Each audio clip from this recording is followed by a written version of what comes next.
Au cœur de ce quartier d'affaires parisien, des centaines de bureaux dans ces immeubles haussmanniens. Mais parfois, surprise, ils sont vides. Voilà, on est dans un bureau. Il y a encore des tables, des chaises. Du mobilier abandonné par une entreprise de luxe, auparavant propriétaire. Mais en janvier, la société de Joachim Hazan rachète cet immeuble de 6 étages dans le but d'y créer des appartements. Pour transformer cet ancien bureau de 25 mètres carrés en studio, les travaux vont être nombreux.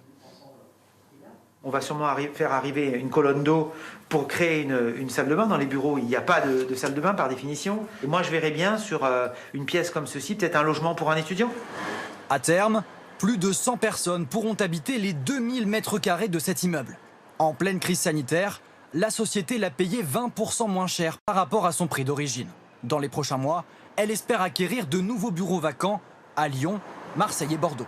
La nouveauté, c'est le télétravail, ne serait-ce que 2 jours par semaine. C'est des millions de mètres carrés de bureaux vides. L'idée, ça va être de transformer ces millions de mètres carrés de bureaux vacants en logements.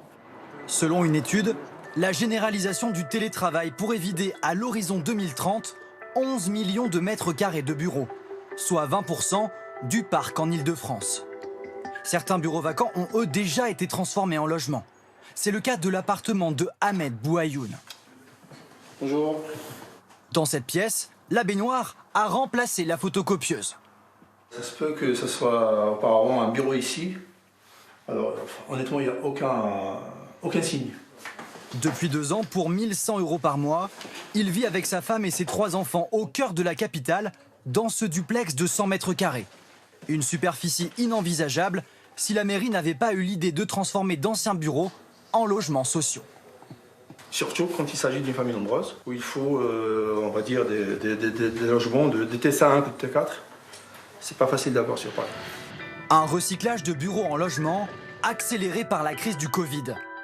Les anciens magasins Tati, une partie du siège de l'AP-HP ou encore les anciens locaux du ministère de la Défense seront bientôt habités.